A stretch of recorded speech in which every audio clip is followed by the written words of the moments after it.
MMH, the home of rock radio here. Get it going, Tone. Stonedeaf Festival with my good friend, Mr. Glenn Hughes. Him with a whirling hair. The guy who is the voice of rock. The voice of rock. First things first, happy birthday for last Wednesday. I forgot. You didn't. I flew over yesterday and the pilot came.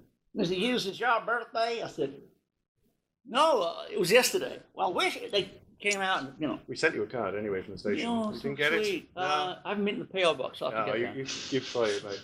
I'm being nice. Now, Midlands!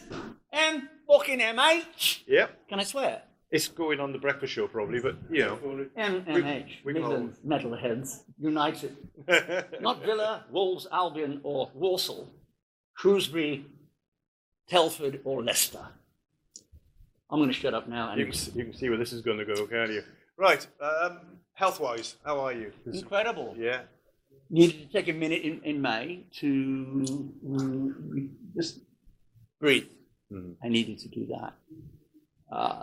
Tour is going to happen in November, and I'm very happy to tell you everything is great. How's the knees?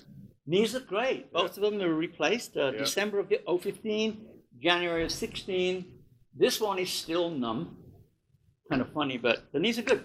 Good. Glad to hear it. You'll be bouncing around the stage later on. Bouncing around the stage, I will. It's going to be a good one tonight, you will reckon? be. Yeah? Yeah, we'll be watching. Your Deep Purple days. When did you first get into Deep Purple? When did you first hear them and think, hey? I saw them at Wolverhampton Civic as my manager in Trapeze, Tony Perry, was the executive guy at the Civic Hall, Wolverhampton. Remember the famous Civic Hall that's now been torn down where Black Country played? I saw them on the Highway Star album that Machine had. You know, I hadn't really heard them at all because I've been living in America since the early 70s, so I missed Fireball and a couple of other records. And I saw them live when they were in the full flow of, you know, Smoke on the Water and Highway Star. Yeah. And I was very impressed with what I saw. You know, I saw Blackmore doing his thing. You know, I saw a very cool band, great musicians. So that was my first memory. And of course, you know, the only things I heard from Deep Purple, living basically on the road in America, I've never been really a guy to listen to radio, was Highway Star and Hush, of course, and Smoke on the Water. And you can't, you know, those three songs were mega songs. Yeah.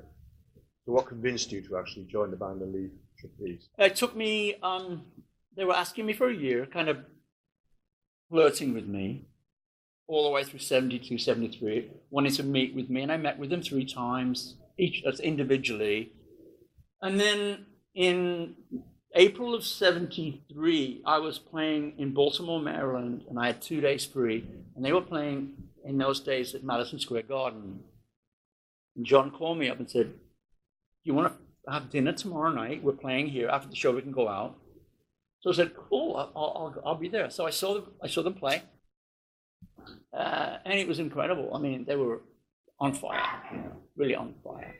The next day, in the Essex House, in the boardroom, the room there in the Marriott Essex House on Central Park, I'm sitting with John Lord, and I'm sitting with Ian Pace, I'm sitting with Richie Blackmore, but there's no Ian Gillan, there's no Roger Clover.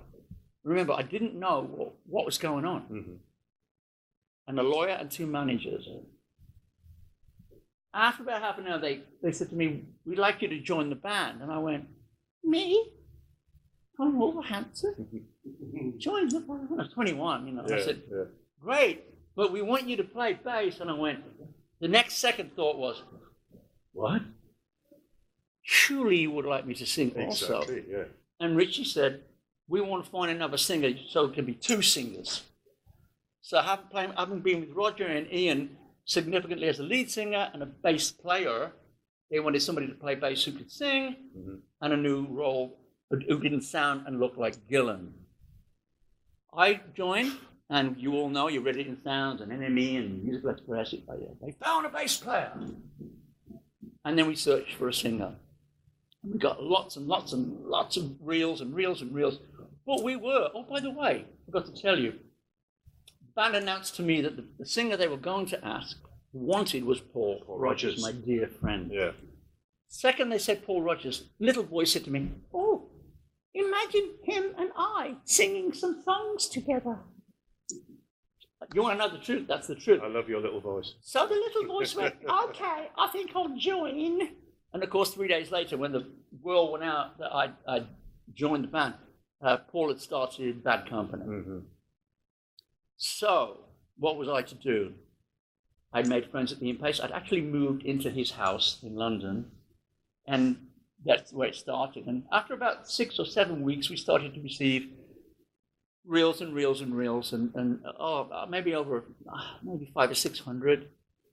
Until one day we found a guy from the Northeast sent a song, Righteous Brothers song. You never close your eyes. Down there, you know. Richie went, hang on a minute.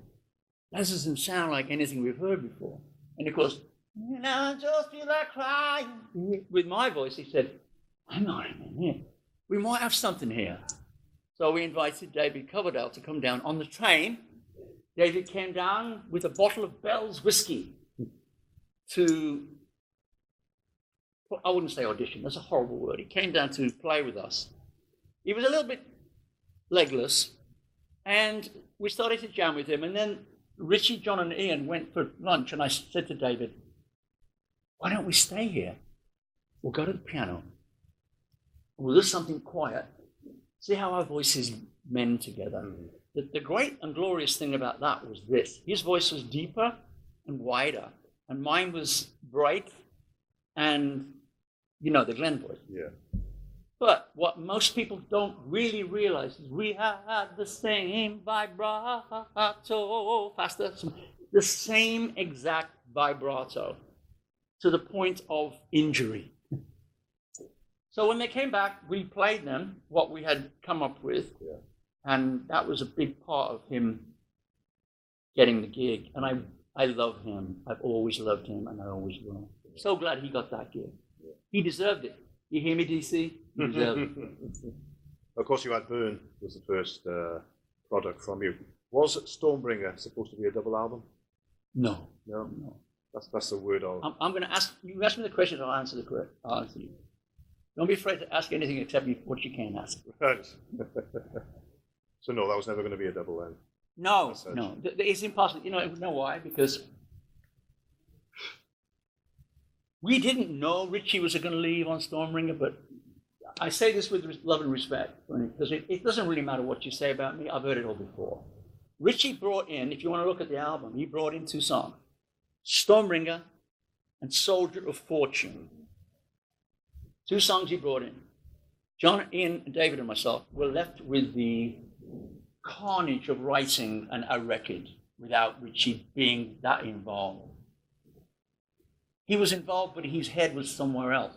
Little did we know at the time, his head was out with my brother Ronnie. Bless you, Ronnie. Yeah. So Stormbringer was never going to be a double album. And remember now, some songs on Stormbringer are very on Deep Purple-ish. Yeah. But every band and every scenario, I'm a different guy than I was when I walked in this room. Stormbringer was meant to happen. You know, it's a beautiful piece of work. I love that record. I also love Burn. Your other stuff that you've done, Black Country Communion you mentioned earlier. My baby. Are we going to see a 5th album from it, do you think? Joe and I are talking. We've been talking for